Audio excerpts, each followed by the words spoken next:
mom and dad. Your mom and dad. Your mom and dad. Your mom and dad.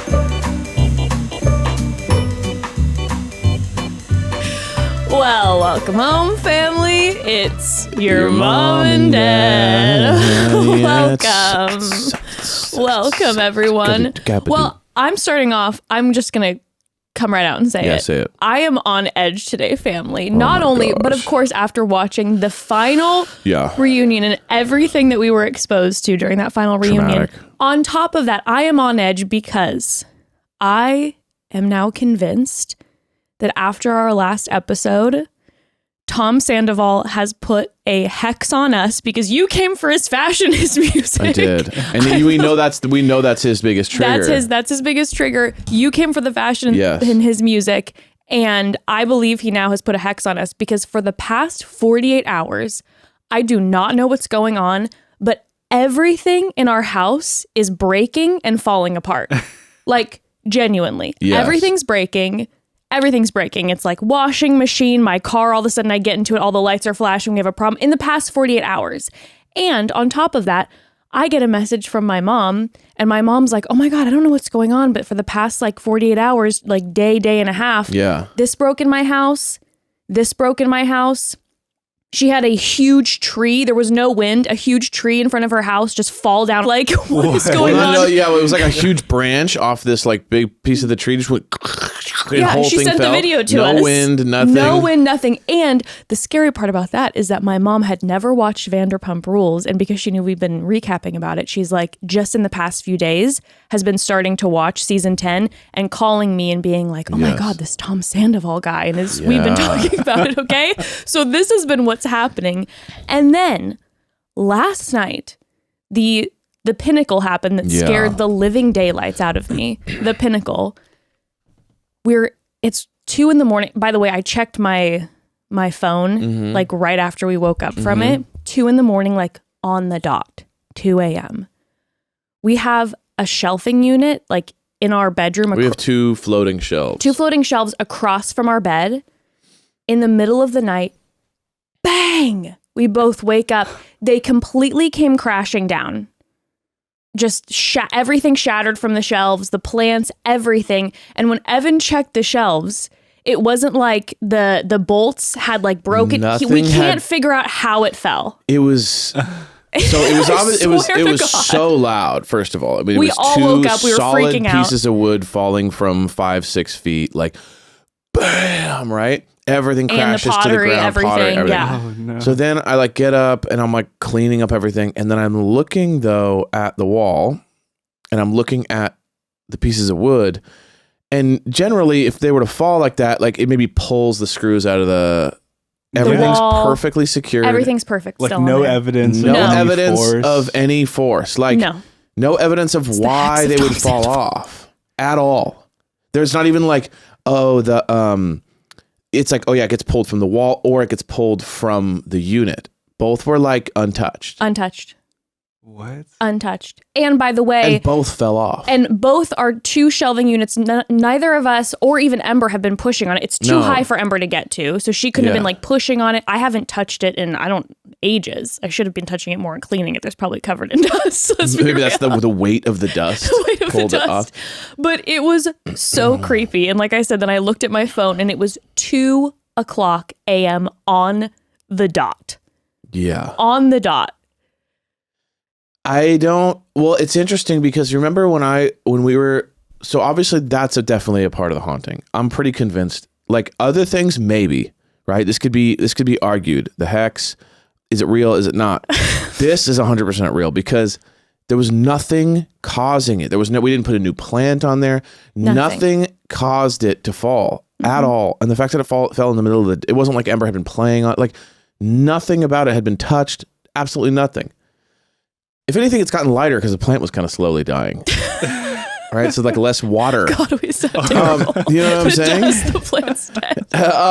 We haven't touched our furniture. But it literally, but like, I'm thinking about this and I'm going, do you remember when I said that it feels like our ghost is like kind of just like a lazy teenager. Yes. Tom Sandoval is basically a lazy teenager. Oh my God. I love this. Okay, we're going to get into this more. Okay. Hold that thought. Hold that thought. We have to take a quick pause. Family. Okay. Oh, I'm still feeling on edge. Sorry. Yeah. Family. It is summertime, which means vacation and travel time, baby. And if you're traveling, I'm telling you, you'll be doing yourself a huge favor if you use Base luggage. I am obsessed with my Base weekender bag. I am an overpacker, okay? And my weekender bag somehow fits it all. And it also has a special under compartment for my shoes. It's perfect and it looks so good. I love it. Oh, I love it. Base was created by actress Shay Mitchell to make sleek and affordable bags, luggage, and accessories designed to help you travel effortlessly while still looking fashionable. Base has thought of everything you could ever want in a piece of luggage. 360-degree sliding wheels, a cushioned handle, built-in weight indicator, washable bags for your dirty clothes, and all the interior pockets you need to keep organized. You really have to check out their website because all of their luggage is gorgeous. Their luggage comes in multiple sizes and colors, and every piece is made to look better with miles, so you don't have to worry about it in cargo or overhead. And Base has over 30,000 5-star reviews. What more do you need to know? Okay, the people have spoken, and so have we. We love our Base bags. Right now, Base is offering our listeners 15% off your first purchase by visiting basetravel.com/momdad. Go to basetravel.com/momdad for 15% off your first purchase. That's BEIS travel.com/momdad. Okay, so you believe... Yeah, and I'm kind of going, it matches the vibe, you know what I mean? Because he's got like a very teenager vibe, like, don't make fun of my music, and, you know, like... I'm gonna lie about everything. What did you want me to do? You know, like, I'm just following my heart, you know, kind of vibe. Mm-hmm. So when this happened, I thought, like, it's kind of the vibe of, like, if a teenager... if you told him that like he couldn't go to the party and he just walked by and went fine, and then he just hit it like I'll show you, and then he hits it. Yes, I can see this. So I'm you know, usually I kind of can be pretty skeptical, but I'm feeling the hex a of Tom haunting going the hex on. of Tom Sandoval is here and present in our home. Yeah. I'm just telling you, it really, like, it strangely has put me on edge because in general, okay, so we've talked in previous episodes and of course on Chatty Broads about how the house is haunted in some form, yes. right? But it also goes through times when it's really quiet and there's nothing weird going on or no like movement or anything. And it has been a while since there was anything like that. And so I kind of haven't been thinking much about it. And I wouldn't go to say normally like, oh, our appliances are breaking, everything in the house is breaking, and then my mom's house is also breaking. That's not the haunting energy that I'm getting at all. I'm just more like, why is everything breaking? Yeah. This is why I say I tend to believe that it is the hex of Tom Sandoval after criticizing his fashion. Yeah, maybe it's more music. of a family hex, less of a house haunting. So two different ghosts. One is the lazy teenager who lives in the attic, and the other is a general hex. It's just a general hex. Kind of a hex on our whole family. On our entire family. And anyone kind of associated. closely So working Lee, I with apologize us. if anything starts to happen to you. I mean, I woke up at 2 a.m. because I kicked a fork off my bed, and so woke up to this like clanging, but that was probably on me. Was that 2 a.m. like on the dot? Like pretty much, yeah. It was really jarring. He came for us. I'm just saying, you woke up at 2 a.m. We From were a jarring- awoken from a by a jarring jarring bang. sound. Yeah, like a loud clanging. Now, what's the 2 a.m. thing? Well, they tend to say that there are more hours that are like haunted. I believe it's typically is like 3 a.m., but it was just strange to me. It's around the haunting hour. It might be between 2 and 4 a.m. that they say is the haunting it's a hour. general haunting. But it's just feels more creepy spooky. when you look at your phone and it says 200 when you wake up. It just feels a little Why do freakier. Why do hauntings and ghosts always happen at night? Is it just because they're trying to be more spooky and they're just general spook vibes? I think what I've researched. Like, is it more of an aesthetic for them where they're like, I tend to get more of a spook? They're like, it's a little sexier at nighttime. Yeah, it's a little sexier. It's a little hotter scary. about it. People are kind of horny but tired. It's kind of a weird thing. So maybe we kind of get them. You know what I mean? Like versus Like Boo. Yeah, like Boo in the day. You know, doesn't really hit. What I've heard is It's that like a sassy ghost. it's just like Boo, bitch. Boo. I would readily accept that ghost. Real quick, why was there a fork on your bed? Are you a bed eater? I'm not, but I'm a bed Just eater. say it, dude. You're a bed. No. You were eating a lasagna I'm a in bed bed, bro. I was like Jess is a bigot. unclogging my shower drain.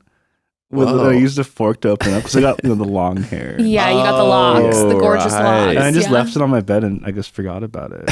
I love, you're like, you get it all out, and then you just like passed out, like fork in hand.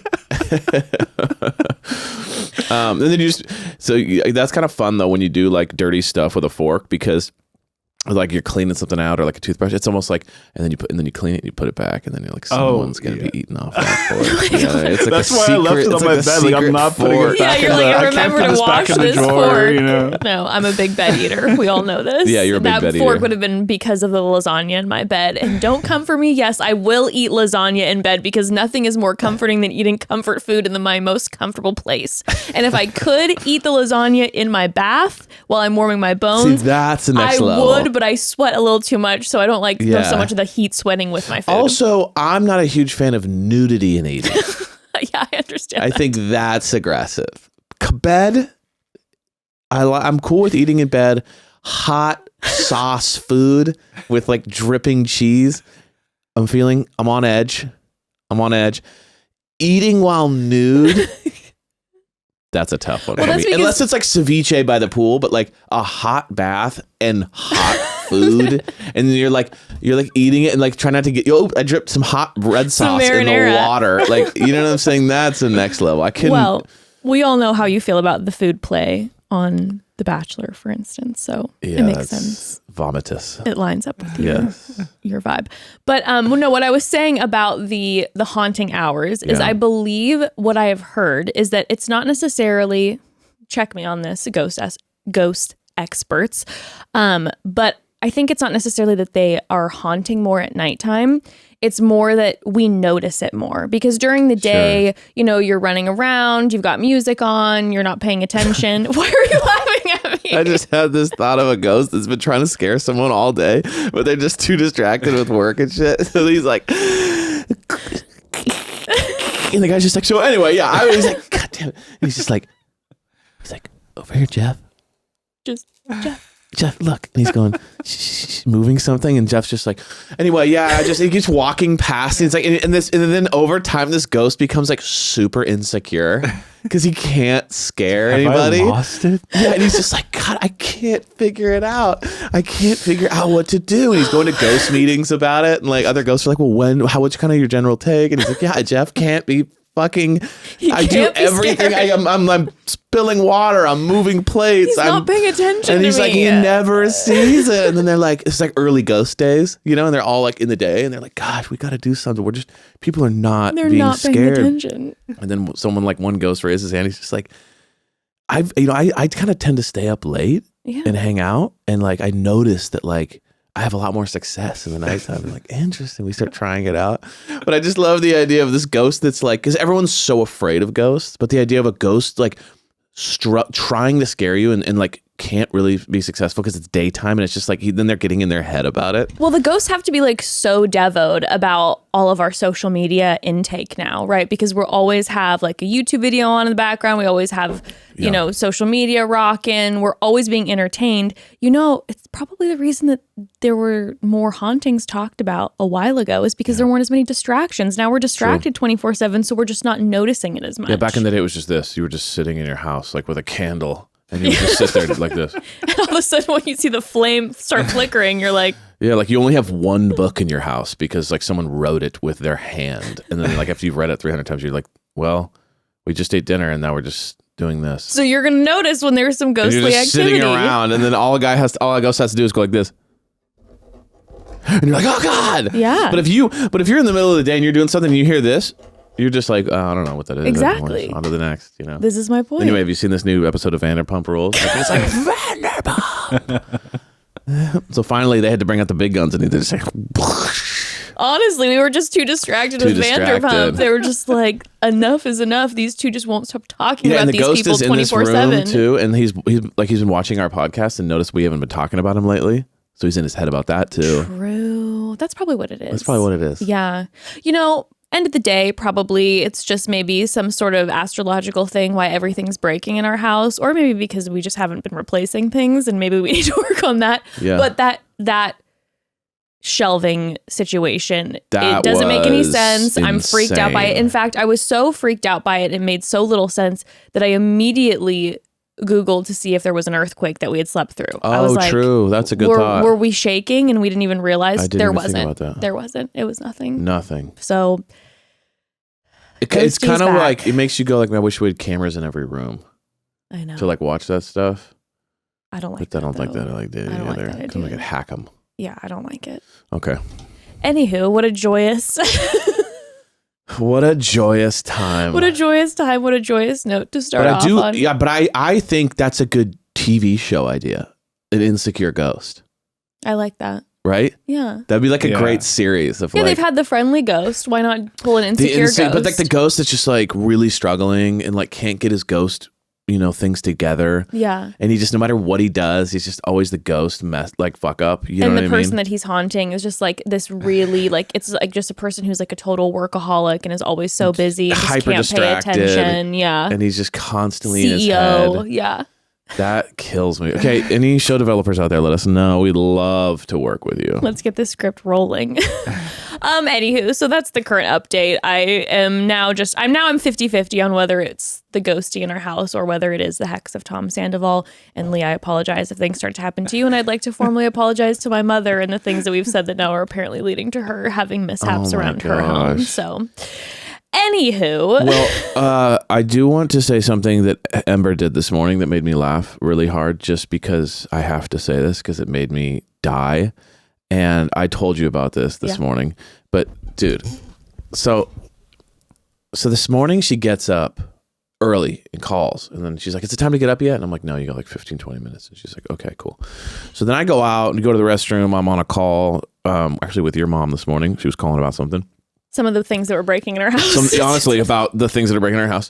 So then she takes it upon herself to like totally get ready by herself. So she just like in her room, fully decks out, does the hair, does everything she needs to do. So she's like, ta-da, I'm totally ready for school, right?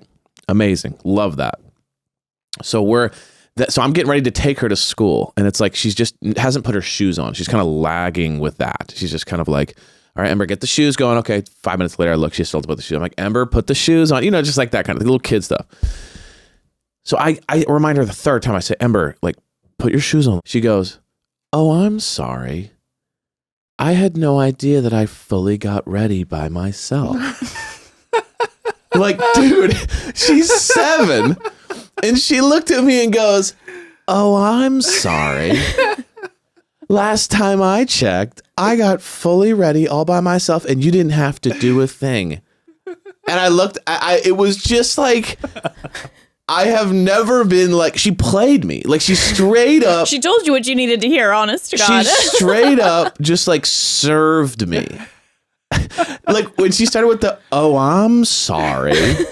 And it was just like, it was one of those moments as a dad where I'm just like, there's no way that in 5 years I'll be able to compete with her level of just like, if she's already serving me at 7. Oh, yeah. It just, I don't know, you guys, it's hard to describe like talking to your daughter at 7 a.m. and her going, oh, I'm sorry.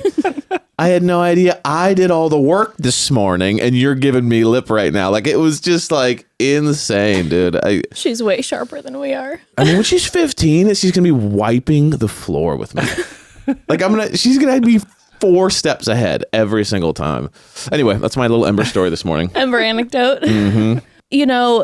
Speaking of Tom Sandoval, I can't lie to you. You definitely kind of have a Tom Sandoval vibe going on in the sense that now when I see someone dressed in all black, I'm never going to not think about him going into Raquel's trailer, and I'm going to need you to leave.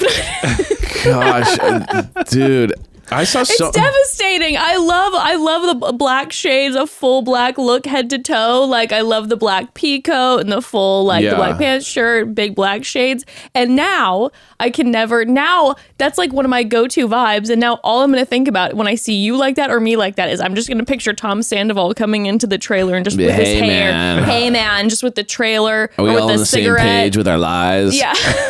Dude, I'm devastated. You know what? Here's the thing. I think we should more pick specific things about his outfit. Like, okay, the huge glasses with the pea coat. Yeah, but I love that. Yeah, that's fine. But you're not going to be Not on wearing him, on huge me. glasses and a pea coat kind of anytime I'm gonna wear that soon. all the time. You know me. You know I always You wear can just kind of more think about color whites out. with the nails. With the nails. The white nails, that's out. That's unfortunately, that's been absolutely ruined. Absolutely devastating. Yeah. Absolutely devastating. I just want to not have this man inhibit our fashions. And now when I saw you when you walked out, I kind of looked at you for a second and I just saw like You the felt full there was a Sando black, vibe? the full black fit head to toe. And I just right away, I was just, astral projecting back to watching him going into the trailer. And I'm like, Jessica, stop.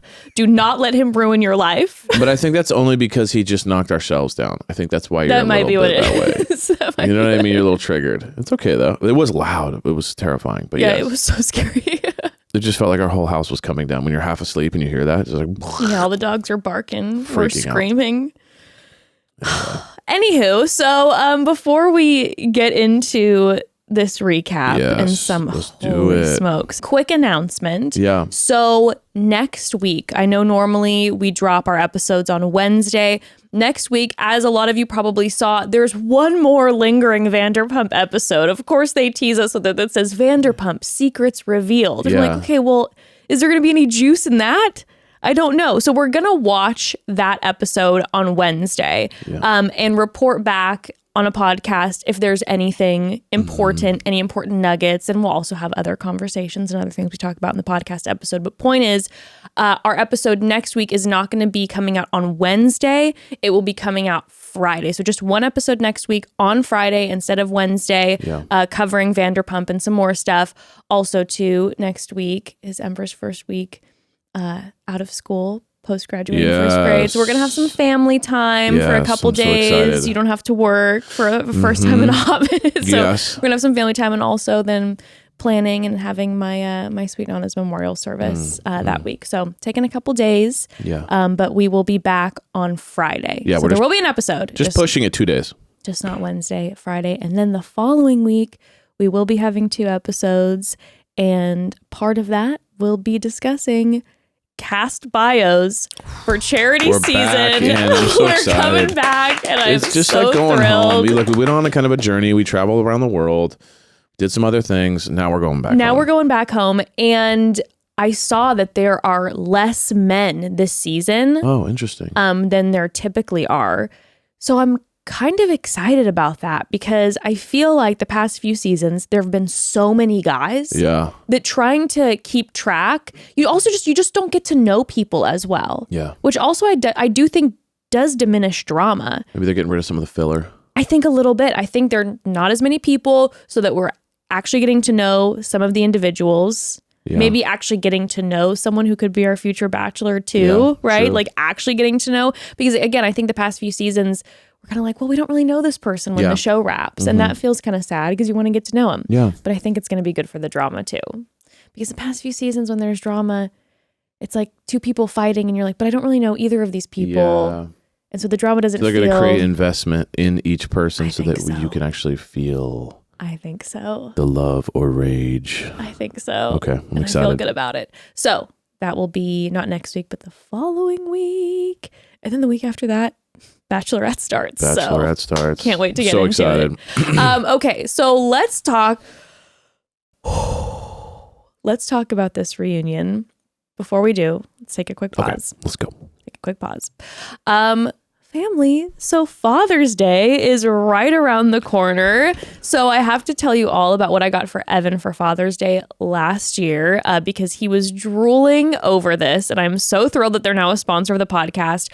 I'm talking about the fact that I got him kitchen cookware from Caraway. The man was thrilled. I love 'em. He was so They're thrilled. awesome. There has never been more gorgeous cookware than Caraway's, and you can now save 10% off the full suite of Caraway's product, from their internet famous cookware to their newly launched food storage set. Stay tuned for the code. It's true. They look so good in the kitchen, and I love cooking with them. I got these green ones. They're like kind of a foresty green. They're amazing. They're gorgeous. Caraway kitchenware comes in a variety of chic shades, and all sets include complimentary, easy access storage solutions. And Caraway products are made without any toxic materials like PFAs, PTFEs, PFOAs, or other hard to pronounce chemicals. And wow, do you notice such a difference cooking with Caraway? Their ceramics naturally slick surface means minimal oil or butter for slide off the pan eggs and easy cleaning. It seriously is so incredible. I've seen such a huge difference compared with the pans that we were using before. It's pretty unreal when you're cooking. And over 40,000 people have raved about their Caraway kitchenware. Now it's time to try it for yourself. Visit carawayhome.com/momdad to take advantage of their limited time offer for 10% off your next purchase. This deal is exclusive for our listeners, okay? So visit carawayhome.com/momdad or use code MOMDAD at checkout. Caraway, non-toxic cookware made modern. And again, such a great gift. So good. So gorgeous. So, especially as I'm getting older, I have been on a journey to learn more about how to best take care of my body, because honestly, it's the only one I've got, right? And to be honest, there's so much I didn't know. For example, did you know that about 80% of your immune system is located in your gut and digestive tract? So healthy digestion is essential for overall health and wellness. That's why I started taking OptiGreens 50 from First Form. OptiGreens 50 is a precisely formulated green superfood powder meant for overall immune system support and digestive health. OptiGreens 50 has 50 hand-chosen ingredients effectively dosed, and there are 5 different blends in OptiGreens 50 for specific digestive health and immune system benefits. It's not necessarily how many ingredients. The most important point is that they are the right amount of each of the ingredients, and 100% of the greens ingredients are all grown and manufactured in the USA. And it's low temperature processed 100% organic grasses, okay? So low temperature processing increases the bioavailability of the product, meaning your body can more effectively utilize the nutrients in the product instead of the nutrients being high temperature processed, which leads to lower usable nutrient content for your body to benefit from. Also, I am picky about taste. I'm very picky about taste, and I actually enjoy the taste of OptiGreens 50. Their taste and texture are like no other product on the market. It's not gritty, and it has this really nice sweet berry flavor that comes from natural flavors. And by the way, they're so confident in the flavor that if you don't like it, they offer a 110% money back guarantee. Send it back if you don't think this is the best tasting and highest quality greens powder on the market, and they'll give you your money back plus 10%. Visit firstform.com/momdad. That's firstform.com/momdad. That's the number one stphorm.com/momdad to get free shipping through this link on any orders over $75. Firstform.com/momdad. And now it is officially time. Yes. To start talking the Vanderpump final reunion episode. So what did you think about this reunion overall? What were your thoughts on, or this final episode of the reunion? The only thing, like, first of all, a lot. We'll get into it. I mean, I have so many feelings, but I felt like I was just happy that we were able to kind of see everyone get it off their chest, to really get into like how they felt and say everything to clear the palate a little bit. Yes, because I had seen online that some people were like making comments after the episode how they felt like Ariana went in too hard. And I was like, everybody, this woman needs to be allowed to say however much or however little she wants to. She can say whatever she wants after all of this was going down, especially now looking in retrospect, being like, the reminder in everything too is that this happened a few weeks after she just found out. Yeah, we're months later, so we're kind of like we've been digesting it, looking at articles, watching episodes. Right, this is so fresh. This is moments, and this is the first time that she is sitting in a room with Raquel after everything after everything. Okay. And then on top of that too, she's finding out information while she's sitting there. I mean, I should say in quotations, finding out information, because now we find out later that pretty much everything that Sandoval and Raquel were saying was like a bold-faced lie and completely lying about the timelines and everything throughout this whole thing. But like, no, when I saw people saying that online, I'm like, this woman should like, let her say anything she wants to say. Yeah. You know? So sorry I interrupted you. No. I mean, I agree. I think it's just like, you know, if it's like weeks after, a month after this, are you finding out you've never even seen Raquel again? You know, this is your bestie, and then you're seeing her for the first time again. The betrayal's so insane. You're going through a million conversations in your head that you had together, you know, intimate moments, all that stuff. I mean, it could have gone, if I was her, I could have done it for 20 hours. I could have kept going and going on, because it's like there's so much that they did to her in her soul that she has to recover from. That it's like, there are no words. There are no words, really. Like, there are no words that can even start to repair.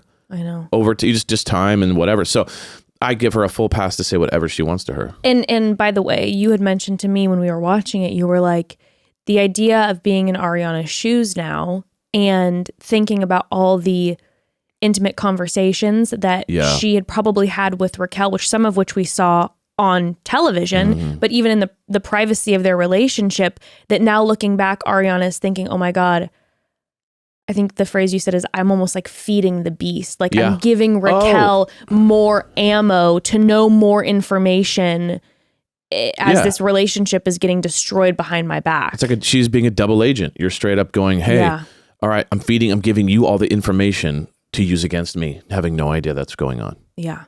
You know, I mean, like, what can that do to your trust? What can that, then you're afraid of every friend? I mean, I can create, there's so many systemic problems that can come out of that for a person, that it's like, for her to trust again, for her to have a relationship again, for her to have friendships, you know, to be not afraid of her friends. Like, I mean, who knows, right? She thought Raquel was, if your best friend does it to you, then like, wait, what if someone's not even that close to me can do that to me? It's like, so many ramifications. 1000%.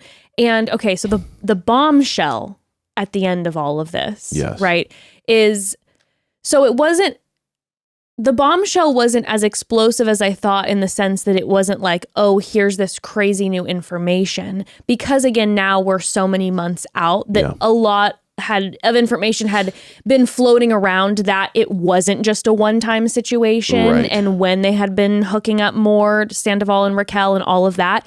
But the reason that it was such an unbelievably painful bombshell, and why it was just so shocking to me. You're talking about the Raquel interview at the end. Yes.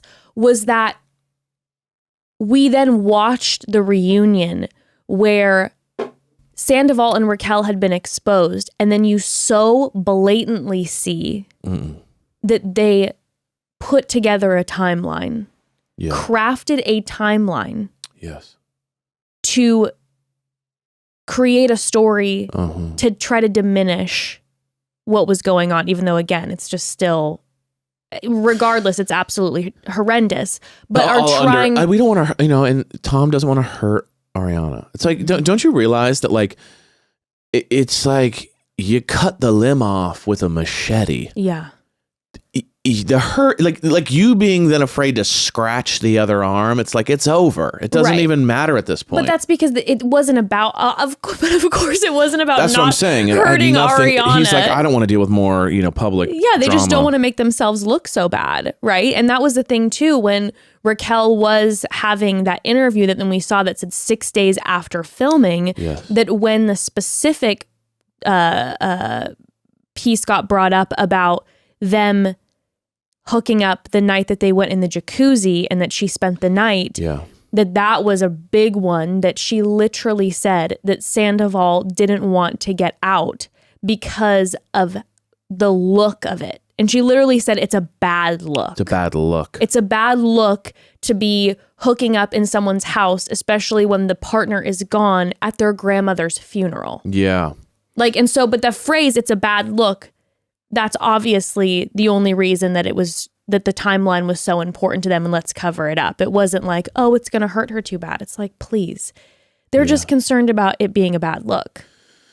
There's another part of that drama, of the final thing, that kind of, I didn't think about until later, which was Schwartz and the makeout being confirmed by Raquel to be bullshit, because they hooked up again in Mexico. Okay, yes. So one of the things that Raquel revealed in the interview a few days after the reunion was that they'd hooked up multiple times in Mexico. Yes, and the Schwartz makeout. But okay, so timeline-wise, I would say this.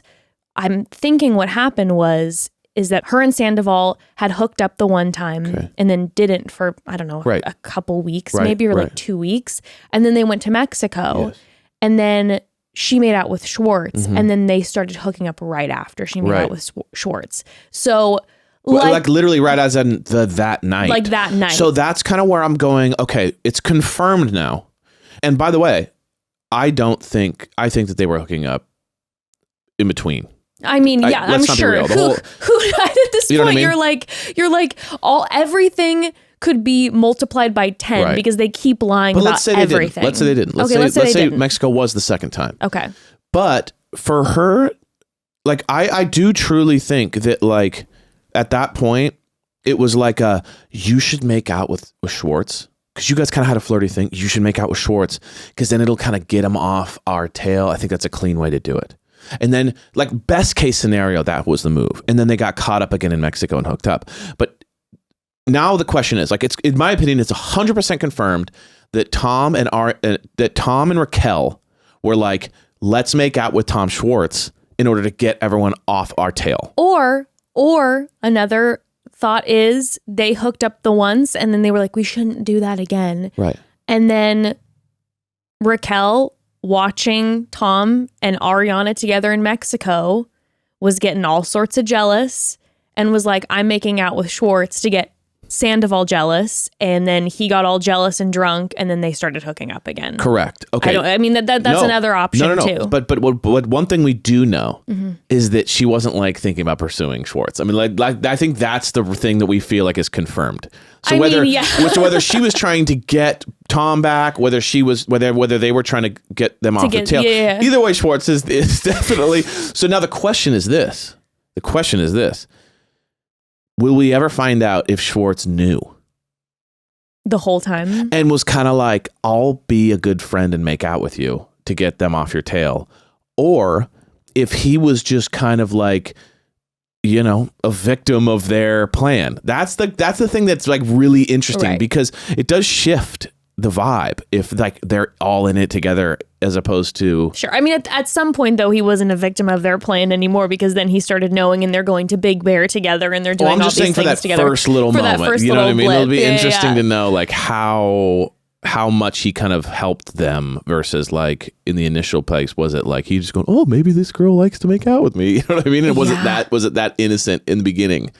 I don't know. That's the thing. When we see Raquel sit down and start going over all of this, there are so many moments where then you see a producer looking at her being like, okay, well, I can tell that there were some untruths, and why don't you just give us some more? And just, like, you already massively. said it. Just rip the Band-Aid off. Keep going, which, by the way, you then see the behind the scenes work of a producer. Yeah, where you're like, all right, we're going to get the info out that we want.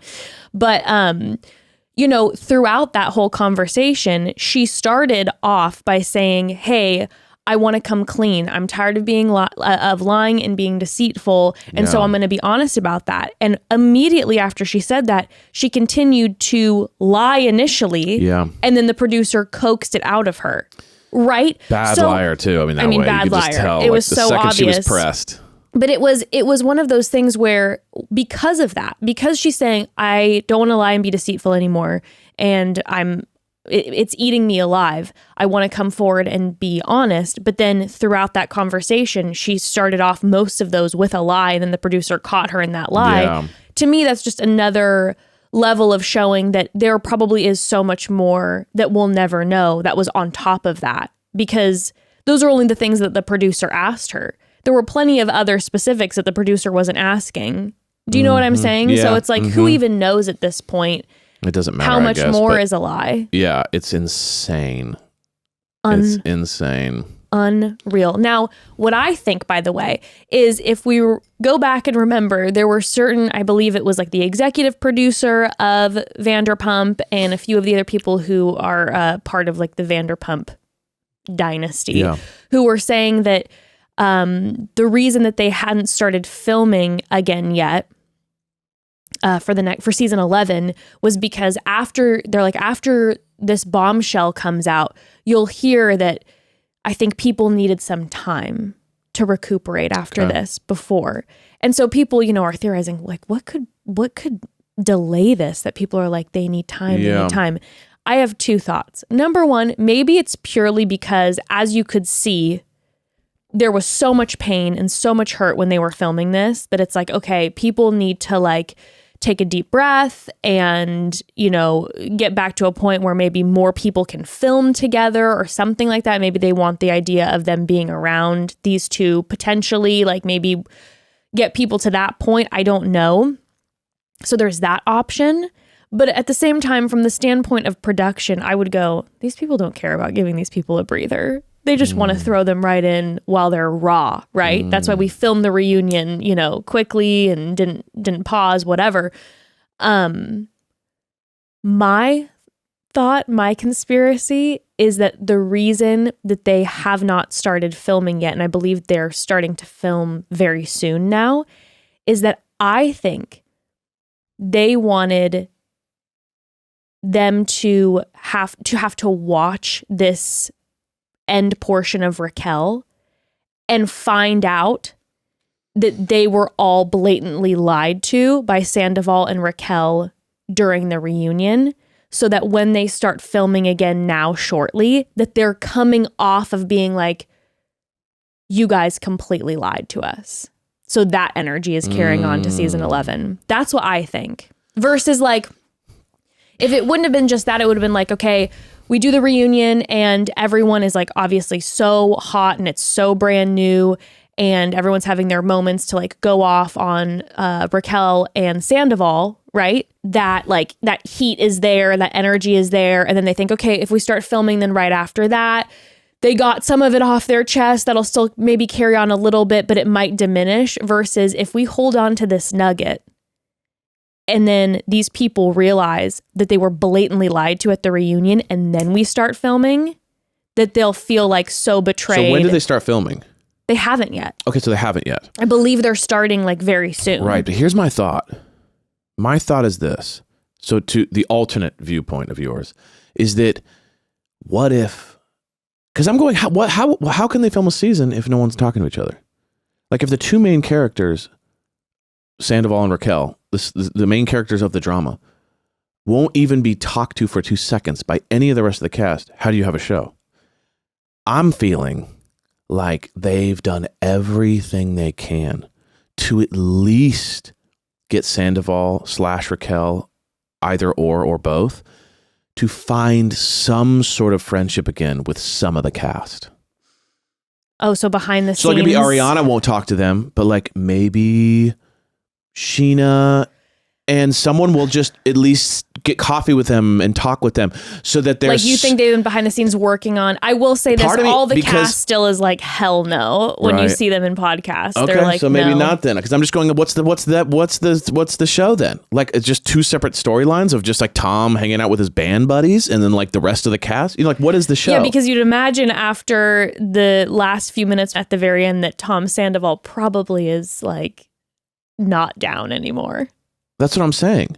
So like maybe they're even separated, or even if they're together. Okay, so then they're just hanging out and that's the only, you know what I'm saying? Like, I wonder if there's a way that they're working them being together again somehow, because I will say on Watch What Happens Live after the show last night, Lala did make a comment about how after seeing Raquel spill some of the details in that very end interview, that Lala was a little bit like, listen, like I hate both of them, but after then hearing Raquel say that and also crying, showing emotion, she's like, part of me was a little bit like, maybe there's a way forward kind of vibe.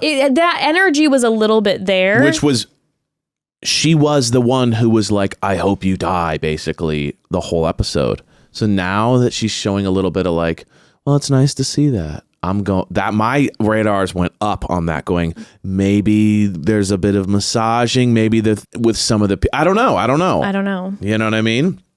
I don't know. It's been a while now for them. Yeah. You know, we saw the show, the initial reaction. Now it's been what, couple months, 6 months, something like that, since they filmed that. And I'm going, maybe they kind of over time, the producers massaged some details, increased some salaries, you know, did some magic to go, how do we make enemies kind of semi-palatable with each other? Yeah, it was interesting because I'm really curious to hear what people thought about Raquel revealing all that at the end of the episode. Yes. Because listen, it was very clear. It's like, obviously what both of them did was horrendous. Yeah. And there's no denying that. It was also, to me, though, very clear where you see that Sandoval did have his claws in Raquel. Not that takes away any of the accountability that she needs to be accountable for her actions, but you see him being like, this is the timeline and this is what we're going to say. And she was just like, I'll do anything to like be with you and follow you. And she even mentioned like, hey, what about we have a throuple together? And Tom was like, no. But she was just like, I'm going to just do anything to be in a relationship with Tom Sandoval. Which again, I'm not taking away any of then the accountability that needs to happen with Raquel. But after seeing that, you're like, okay, clearly Tom is like, the claws are in. And so I had that thought for Raquel. But at the same time, and I don't know if this is going to be an unpopular opinion, watching that last few minutes with her, I couldn't help but think, what was behind the scenes going on? Where after the reunion, is there a level of she walks away and there are a few things in her mind, again, like how she was upset about the Tom Ariana intimacy conversation. And we saw a moment with her where she was like, can I trust Tom? And then there was a moment all of a sudden where like Lisa threw in her direction. I don't remember exactly what she said, but it was kind of like, does it not bother you, Raquel, that Tom's saying he doesn't know if the feelings were real? Yeah. And you kind of see her face. And then she stands up for Sandoval, but you kind of see her face and then she's hearing Lala going like, he's going to do the exact same thing to you. That part of me did feel like that all of a sudden, a few days after the reunion, maybe those two, Sandoval and Raquel, are talking. She's starting to process and go, well, fuck. Yeah. 100%. Maybe I need to save myself a little bit here. Not because I want to do the right thing, but I think a little bit like she was saying, the lie is eating me alive. It wasn't like I feel so hurt and devastated that I did this to Ariana and the people around us who trusted us. And I'm realizing how terrible that is and the actions and like what I was participating in. It was like the lie is eating me up. So part of me is a little bit like, did she just do that final interview and decide to share certain truths to give herself a little bit of that lifeline of like, okay, I'm going to be a little honest because I don't know if I can trust this guy now. Yeah. Because I'm starting to smell that he's a little more puppet master out for himself. Yes. It's so interesting you bring that up because that was literally one of my big notes of the whole episode. Really? Was that we're dealing with two different types of people. Tom is a liar and a narcissist, right? This is all just me diagnosing. I don't know what actually, but I'm more just saying like the vibe I get. Yeah. But he's still obsessed with kind of like, how do we hide this from Ariana? How do we keep this He's very hypersensitive to everything going on around him. So he's like, I don't want Ariana to be mad at me, but I also do want to do whatever I want to do. Don't want people mad at me out there. So I'm going to lie on the camera about this so that fans don't get mad at me. Like he's all very like narcissistic and like it's all about him, but it is also about everybody else. Like it's like I want everyone to love me, but I'm also I got to craft all these stories. And then he's overwhelmed by how it's not working out. So he's bawling. And then he has moments of like, I do feel like some of those moments the tear moments were real.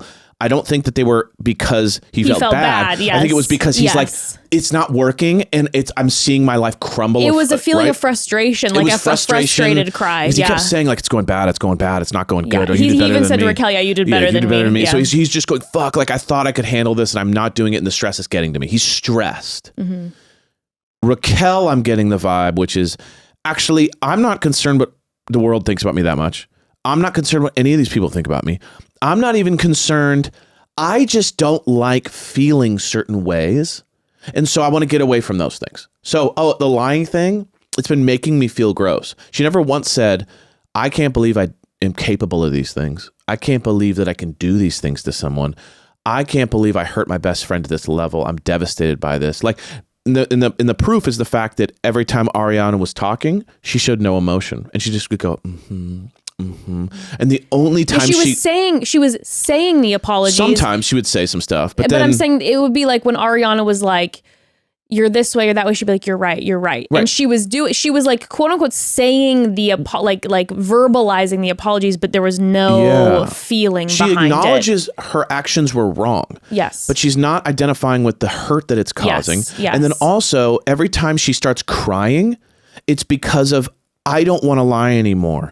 I don't want to be known as a person. I don't want to be the person that hurts people. It's not, I'm sad that I hurt her. I don't want to be the type of person. It's almost like she's like, I'm kind of deciding how I want to write being a human. I don't really want to be the person that does this. I don't want to be the person that does this.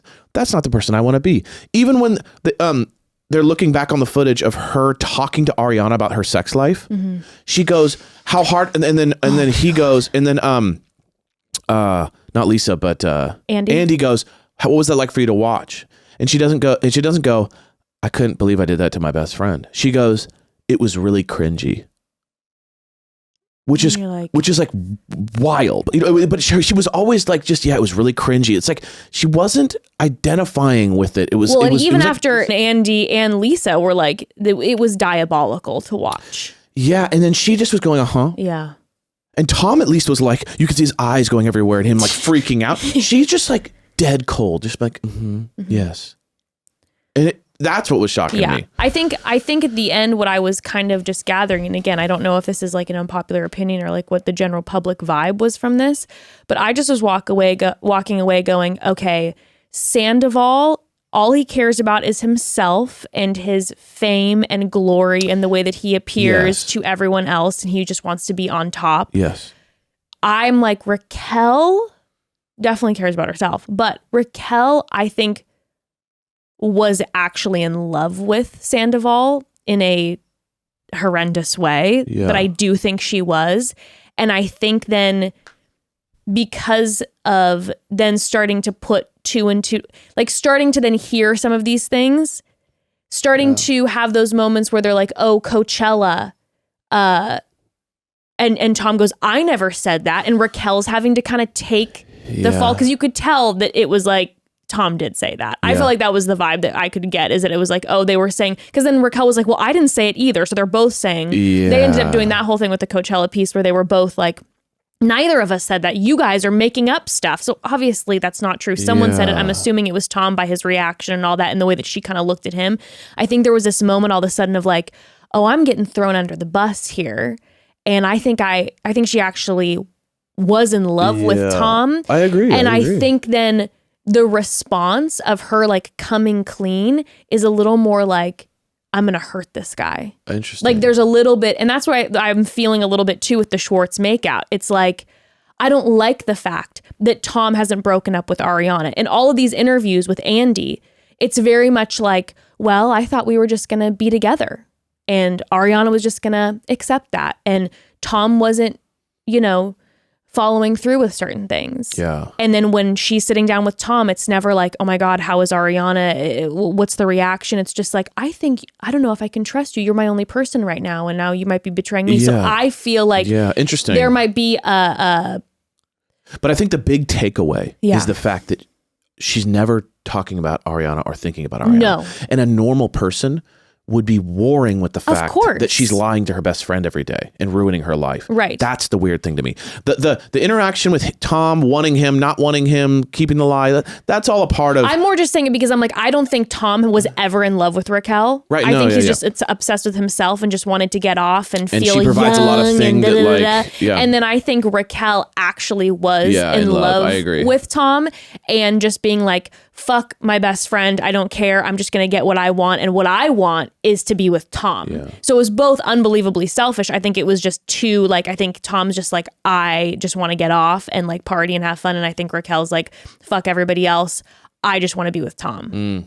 And it was just two different forms of that. Yeah. But I think that there was, again, who knows, but my vibe was like, I think that a lot of the honesty, the more honesty, I guess, not full, I'm sure, but more honesty came at the end because it was a little bit of like a... Yeah, I got you. Well, he's not throwing me a lifeline right now, so I'm just became about her and Tom at that point, just completely between them. Yeah. Should we take a quick break? Yes, let's take a quick pause.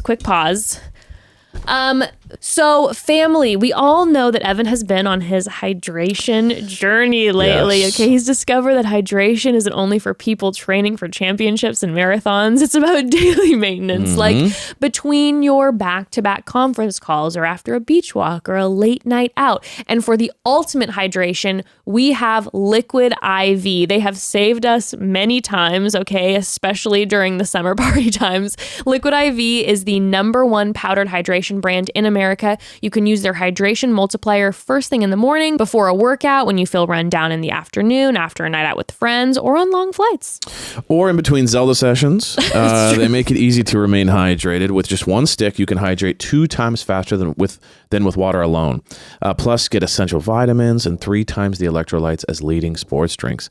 And Liquid IV comes in 12 delicious, refreshing flavors to keep your hydration routine very exciting. Yes, the flavors are very delicious. They do genuinely help me drink more because they taste so delicious. I'm personally a huge fan of their tropical punch and their passion fruit flavor. It's made with quality ingredients, non-GMO, and free from gluten, dairy, and soy. And Liquid IV believes that equitable access to clean and abundant water is the foundation of a healthier world. So they partner with leading organizations to fund and foster innovative solutions that help communities protect both their water and their futures. In fact, to date, Liquid IV has donated over 39 million servings in 50 plus countries around the world. Real people, real flavor, real hydrating. Grab your Liquid IV in bulk nationwide at Costco, or you can get 20% off when you go to liquidiv.com and use code MOMDAD at checkout. That's 20% off anything when you shop Better Hydration today using promo code MOMDAD at liquidiv.com. This episode is sponsored by BetterHelp. I think after watching what we all just did, it is very important that you need to check in with yourself, process, grow, and more through therapy. You know, Evan and I are huge advocates of therapy because it has helped us both so much over the years in our relationship and in our own separate lives. Therapy really can help teach you such incredible tools. If you're thinking of starting therapy, give BetterHelp a try. Yeah, like Jess mentioned, we have benefited so much from therapy. And I know personally it's really helped me process a lot from childhood, learn better boundaries in work and personal life, and so much more. I can't recommend therapy honestly enough. The amazing thing about BetterHelp is it's entirely online. It's designed to be convenient, flexible, and suited to your schedule, whatever that may look like. Just fill out a brief questionnaire to get matched with a licensed therapist and switch therapists anytime for no additional charge. I really do love that it's designed around your schedule, to be honest, because life, it just can get super busy, but it's so important to make time for you through therapy. Find more balance with BetterHelp. Visit betterhelp.com/momdad today to get 10% off your first month. That's BetterHelp, HELP.com/momdad, betterhelp.com/momdad. So basically watching this was just so painful and bananas to me because of the amount that Sandoval would look directly at Andy, look at these people, look into the camera, and just blatantly lie. Like there were numerous pieces where Andy was directly asking, like, did you guys hook up at this point? And he just keeps going, absolutely not. Like hard stance, bold lie. And in fact, when they were talking about how the relationship got to be, more serious or whatnot, Yeah. they were standing by the fact that they said they hooked up the one time. And then other than that, they completely stopped hooking up until January, which was after filming. And then they started to hook up. Yeah. And they were just standing by that. And it just was blowing my mind to just be in a situation. And that's what, again, just such the insidious nature of it, of like the pressure, first of all, of being surrounded by all these cameras, all these friends who are like coming at you and trying to hold you accountable for what you did, and having the ability to just keep running with it. And then that moment too, when then Tom went into Raquel's dressing room after and was just like, you did so much better than me.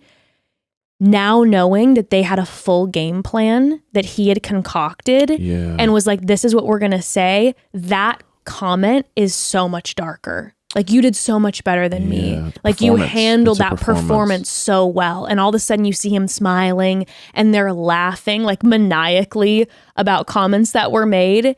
And knowing now that that comment wasn't just like, oh, you've been handling this. It was like, oh no, your performance was better than mine. Yeah, I mean, you can see though, he's clearly someone who lies constantly as a person, right? Because you don't just like, she was even talking about, like with Ariana was talking about how the coaching has been from day one of the show. So this guy has been a habitual master liar for decades. So for him, it's probably the reality and lies are blurring too, where you like, if you lie so much, you don't even know where the lie begins and ends. That's, I think, why we see him snapping during the reunion so many times and having altercations with other people. He'll like slam the meter, so he'll go bawling, humble, sitting there looking like a sad puppy dog, screaming at someone, back to humble, back to screaming, back to sad, because he's going, I'm losing control over my narrative. And you could see what I'm saying? Like, he's so focused on the narrative control that he's just like trying to figure out ways to keep bringing it back to the lie. And so it's like, it's interesting to watch someone who's like a professional liar. Yeah. He's probably so used to the lies working and him being good at working it. And so like, he doesn't have to deal with the consequences. And so what I'm sensing is all the emotion that he's emoting during this whole thing is not so much about like, is more about the fact that he is failing at what his goal was, which was to get out of here with some cuts and some scrapes, but to be able to hold the lies together and walk away going, okay, at least we didn't make it worse by exposing all these things. So I think most of his emotion is about the fact that like he fell apart. Yeah. That the plan fell apart. That seems to be what's going on. Yeah. And then the way then that Raquel sat and was talking the entire time, then now knowing how coached she was by him, it all makes sense then too. The way she sat there was very presidential. It was like, here is the line, here is the script, I'm delivering everything. It felt like literally a script. Yeah. And he, like you said, I think then he got caught up because it's like he's used to watching it work perfectly for himself, and it wasn't. And he this saw time. Schwartz like accidentally saying stuff. He saw, Blue you know 42. what I mean? Yeah. Schwartz, you're yeah, off. It's he's wrong. looking for the stuff, and then he's seeing Raquel accidentally leak stuff. So it's like he's seeing that like no one's as good as lying as he is, and it's frustrating him, and it's pissing him off, and so. When Lala comes at him, he's not able to just go, you're right. He's able to go, well, you're worse than me. Because he's like, I got to figure out a way to right the ship again because it's getting out of control. The ship is sinking fast. Yes. And it shows you too, like that when you've lied so long that like you've kind of divorced yourself from caring about other people too. Because like it brings it to the point where they're laughing 2 seconds after with him and Raquel while she's getting changed. They're laughing. In front of cameras. Like imagine walking past the dressing room and hearing laughter. That's what I thought about. What if Ariana's walking back and then you hear them laughing? Oh my God. You're like, yeah, we're dealing with some next level people that have divorced themselves from caring. Well, and you're dealing with next level because number one, like the fact that what they thought was going to end up being like a better story that would help them, maybe get by less harmed by the public is the one-time hookup and then not hooking up again until January. But then there's still all the stuff in between where they're spotted hanging out together all the time, where they admit to that the lightning bolt necklace was intentional and that it was significant because of their relationship. And everyone's going, that is so inappropriate. And Sandoval's just like, but we weren't hooking up anymore. We were just friends. And everyone's like, do you not realize that you just hooked up? And then you're saying, but like we were able to then switch it off right away. And we just became like really intimate besties. And we're getting matching necklaces to like remind each other how close we are. And then also, and again, I will say, thank goodness finally Lisa came out this episode and was she finally came out and I will say it was definitely more focused towards Raquel most of the time, which I was like, that energy needs to be focused towards Sandoval as well. But I will say I did watch the extended pumped up version this morning, and she was also coming more for Sandoval finally. But when they were then talking about the lightning bolt and like Lisa was saying, it's so provocative that you all were doing this. And him dressing up as Raquel. And then Halloween in October, this man, after, by the way, now we know, of course, they've been sleeping together the whole time. Dude, dressing up as your mistress? And he dresses up like her for Halloween.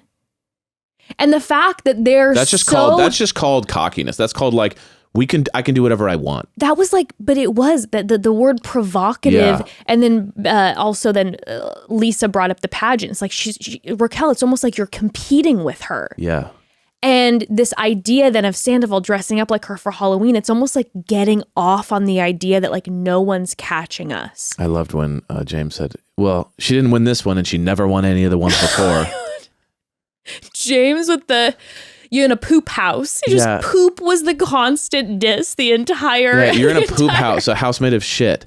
And then he just kept saying poop heads. Yeah, poop house. It was like, and then Tom goes, "I'd love to see that." That was a weird comment. I'm like, you'd love to see a poop house? That's called someone. It's like James is quick. Like James and Lala are so quick on their feet. They're with the same disses. person. They're the same, and Sandoval cannot compete with like how quick back and forth they were. And also Ariana had some serious quick zingers that just were like off the top. And Sandoval cannot even get close to having any sort of comeback. I will say Sandoval is very bad at like the back and forth. So bad. Like he is shockingly. For someone who's a master liar, he's really bad at like disses. Well, it makes sense then what Ariana said, where his strategy is if someone's saying anything negative about you, you talk loudly over them about what they've done. Like there's no like, let's go back and forth and zing each other. Yeah, even with Lala was funny. He goes, well, look at you, Lala. Look at you. He didn't even say like, look at your because. He just goes, look at you. And then she stands up and like spins and she goes, look at me. Look at me. She's like, you slither. You're I mean, like, that's such a different level of like comebacks. Oh gosh. And then she did the Harry Potter diss. That was a great diss. Ariana did the Harry Potter. Was like, I know you love that. You're like, it was just like they were. Comment, she's like, you're faster. A Dementor. Also, when she was like, I hope the spirit of Charlotte, her dog, haunts you.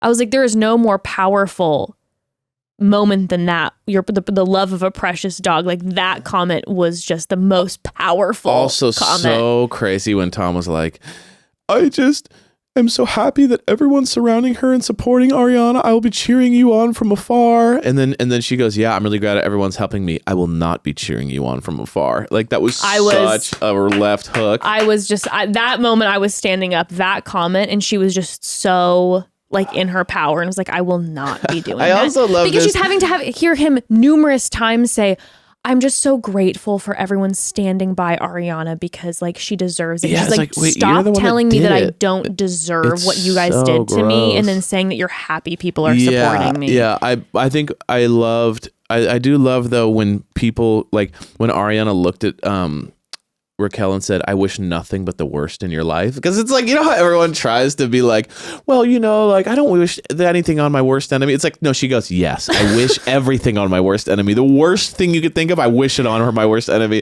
And I was like, you know what?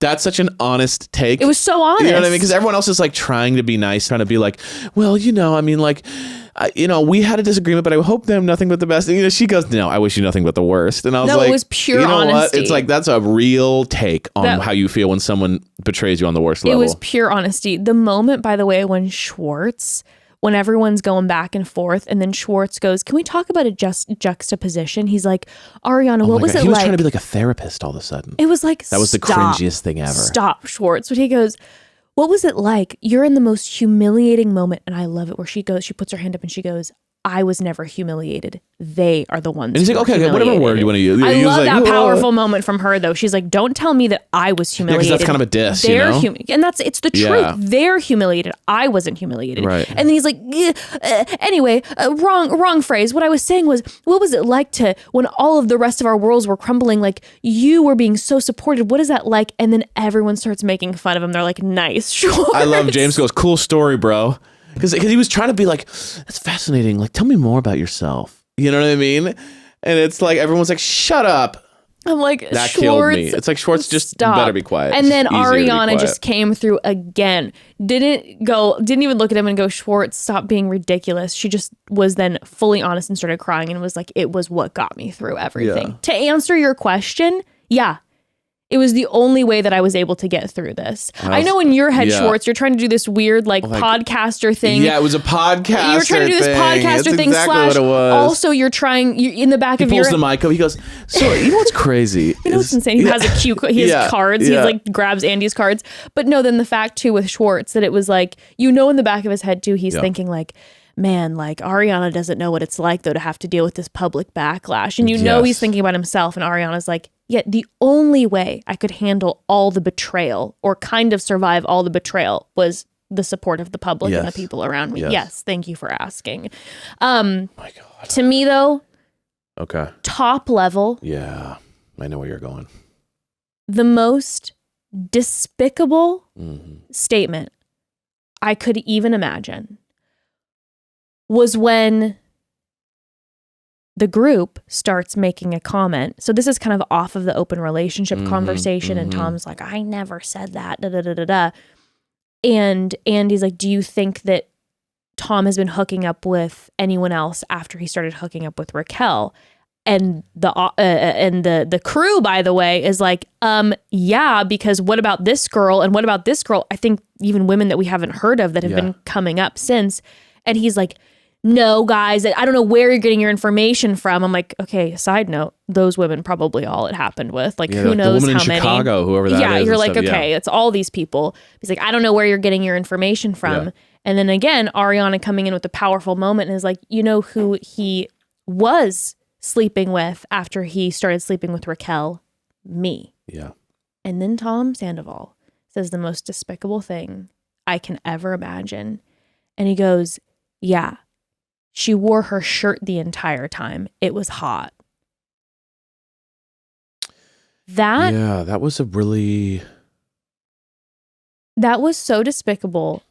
I heard that and I immediately was like, because of you, Tom Sandoval, I now hate all men. So Evan, you're going to have to leave. Sorry, Lee, I know you guys didn't do anything. You guys are going to have to leave. You're going to have to answer the process because it was like, it was so devastating. And a breach of everything in a relationship. It was so hurtful, so evil and mean, exposing a private part of their relationship. Him knowing some of her struggles that she's talked about when it comes to the bedroom and body image. Yeah. And it was the most despicable thing he could have said in that moment. And that was like, oh, that's a window into that was the crack where he's got his whole thing he's trying to do the whole time. And that was the window where you actually saw behind the scenes. And you could tell that was how he acts behind the scenes because Ariana wasn't even almost phased. She just kind of looked at him and she goes, yeah, you're disgusting. Like, I'm sure she's heard that many times. That's what I'm saying. Yeah. She wasn't like, are you kidding me? She just had this look on her face of like, there it is, everybody. I think that was the moment where that was one of the few times where not one of the few times, but he reacted so gutturally and didn't have his like, I'm trying to lie to keep this thing going for that quick moment. Yep. Because I think what happened is that she attacked him about that, or attacked Raquel and them about the fact that they were also having sex. And I think his just gut was, oh shit, I'm going to lose Raquel over this. Not because I care about Raquel, but it's my only ally. Mm-hmm. So my only ally up here, now they're pitting us against each other. I can't lose control of this. And instead of thinking about how to get Raquel, he talked to her probably like he talked to her alone. Yes. Which is, I'm going to talk shit on Ariana Demeaning. to make you like me more, or to make us feel more connected. Yeah. And so what you saw was like what he's truly like when they're together talking, the kind of horrible stuff he says about people. And I'm sure he says the worst things you could ever imagine about his friends and all these things. So you were able to see like a character thing there for a moment. Like he reacted so quickly that you could almost see just him do it. And then like, oh my God, I just exposed myself for a second. Because it was under the breath. It was a throwaway comment to him. Yeah. And those throwaway comments are who you are. They're always the quick ones that you kind of see. It was the same way in part 2, where he made that quick comment that Lala didn't even catch, by the way. And now she's addressed since, where he made that quick comment where he was just like, oh yeah, well, the second that Stassi got pregnant, Lala ripped her IUD out, which is such a despicable thing to say to someone about their child and how their child came into this world. And that was another one where he threw it underneath. He's capable of, he's a lot more capable. Like he's obviously, we've seen him capable of horrible, horrible shit, but he's more capable of being ruthless with his words. Yes. Because like his actions we've seen, okay, he's ruthless with his actions, but we haven't seen the word level. We haven't seen the like brutal, deteriorating, extremely fucked up, harmful, abusive kind of language he can use. Yes. And we've seen that the last couple episodes. And then the t-shirt comment was like, well, first of all, you body shamed her. You shamed her about her personal sex life. You exposed a highly intimate secret without consent. Then on top of that, my question is, who was that for? You didn't even frame anything in a way where it was going to help Raquel like you more. Mm-hmm. So all you did was shame her. How is that going to make Raquel even if you're doing it only for Raquel, how is that's not going to help anyone feel more like we got each other's back. All you did was shame her about her body. Like it was such a moment of like, he didn't think through it and he let it fly. And then he realized, oh my God, I just exposed myself. Which was next level. That was the turning point for me where I was like, okay, we're dealing with things on a higher level than I even thought. It was so dark. Yeah. And then after that comment, it just, as everything continued, and then again finding out too from then Raquel that they have this twisted lie that they were spewing the entire time during the reunion because we care about Ariana. After he made that comment, that's just his sales pitch to Raquel. 100%. And every then comment he made after that through the rest of the reunion, when he would say things like, Ariana, you don't deserve it, and do that whole bullshit, it just made it so much more upsetting. And if I was Ariana, I would have been I can't even believe she sat in her seat the whole time. I would have been out of my seat screaming, because it's like, don't you dare say what you just said in front of cameras, in front of all these people, and then do this whole crying, I'll always love you, you deserve so much. I mean, it was, and then there was a moment, by the way, in the extended scenes from the pumped up version, where Lisa is alone with Tom in his dressing room before they come out and do the final like goodbye, then with Sheena in the final photo. Yeah. And Lisa is kind of, I don't know how I felt about it, to be honest. It was a little bit like, I don't know. But Lisa was like, hey, we haven't seen this emotional side of you. Like, you're just angry with people, whatever. You're just coming. Like, maybe if you did your best to like just apologize and then allow people to come at you and be like, fuck you. But maybe if you just let people know you're sorry, maybe eventually. And you literally watched his demeanor change. And then all of a sudden he started doing this whole bawling thing. And then he went back out and during his final thing started doing this sobbing thing. And it was just like watching someone on cue doing what they were like, okay, well, maybe this will work since the other stuff didn't work. But then those throwaway comments, those are what shows you exactly what's going on. That's interesting. Wow. I mean, it was just, man. It was so, I was so, like you said, there was this part of me that was so, glad's a weird word to use, but glad for Ariana that she had a moment she had this moment to be able to publicly be like, I'm going to say what I need to say about these two people. And then there was moments where Lala was saying too, like, look at what they did for you. Right. Because ultimately they helped you get out of a nightmare. And now you're living this life and it's going to be so much better. And as devastating as this is, like, they did you a favor ultimately, obviously in this twisted way. But it's a positive spin on a horrible situation, right. you know? But it was so, watching this specific episode was so disturbing to me and painful that I just felt like I was so tired after watching it. In fact, Evan, the second the episode ended, I have a video of Evan. He was sitting up and he fully fell asleep, knocked out so hard. I was shaking him to try to wake him up when it was time to go to bed. He wouldn't wake up. Like, that episode took it out of you so much emotionally. I literally watched you fully engaged. The second the credits were rolling, Evan was... I passed out. Completely by the way, fully knocked clothed, out. Shoes on the couch. And I'm shaking like, him awake. Yeah. It was like it took it out of you emotionally so much. Like, I think exhausting as the world felt. Oof. Don't trust anyone, dude. What the heck? That's so scary. There's people like that. It's so scary to think that the people exist like that. And not only do they exist like that, they're willing to put it on camera, which means they're worse than you think they are. Oof. It scares me so much. Pick your circles carefully, people. Oh, my goodness.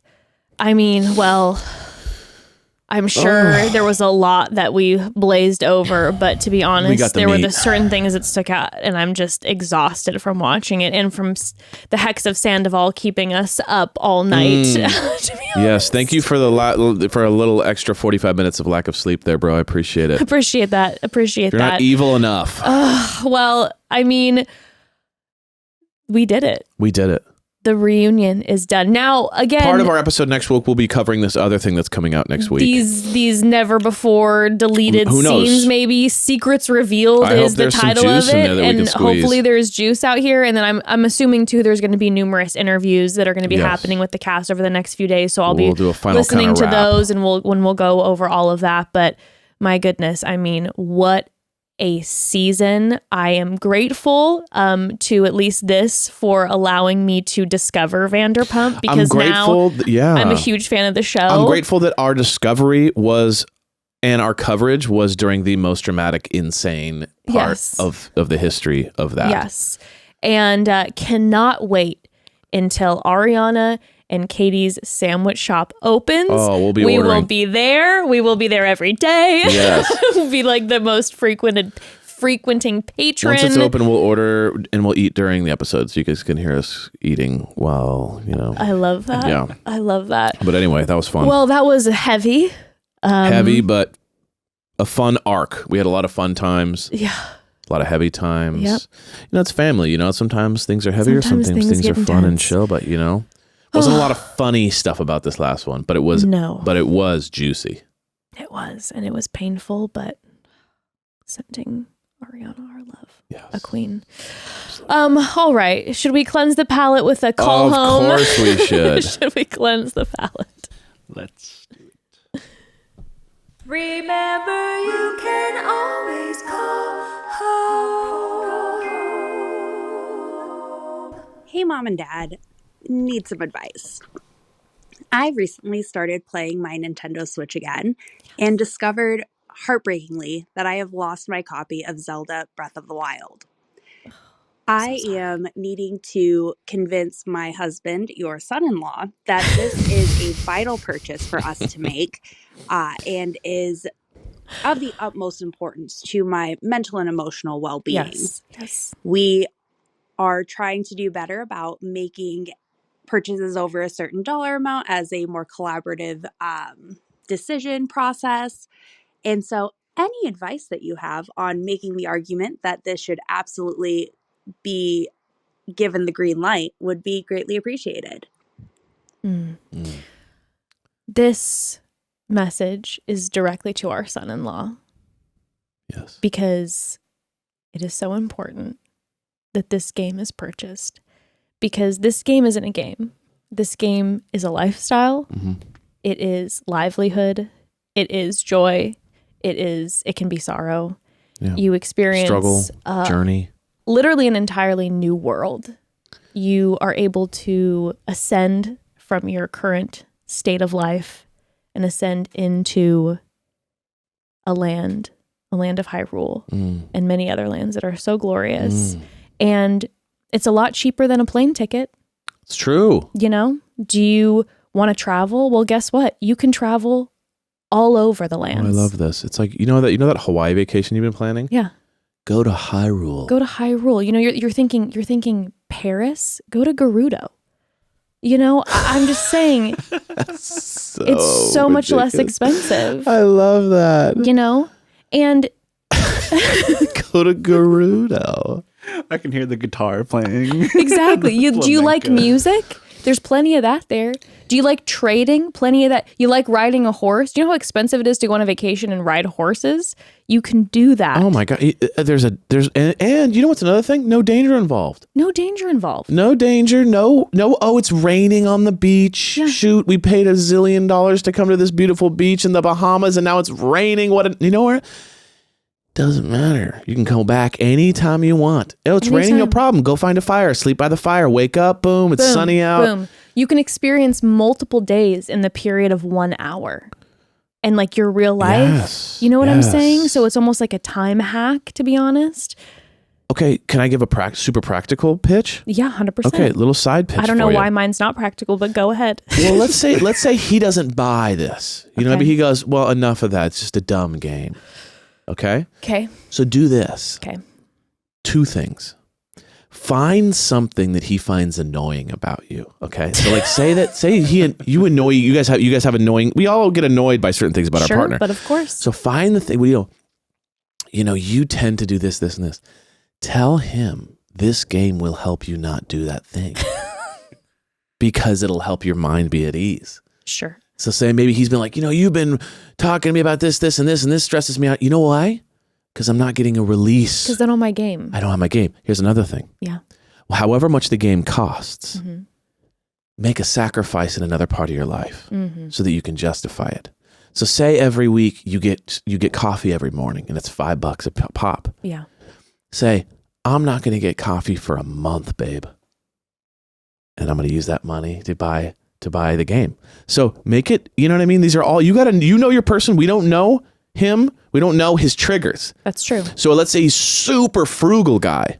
So then cool. I know that the pitch on Hyrule and a vacation won't work on him. But what will work on him is if I go, cool, if it's a $1 in, $1 out problem, I'm going to find the $1 in, cut it out, and then be able to buy the game. You know what else?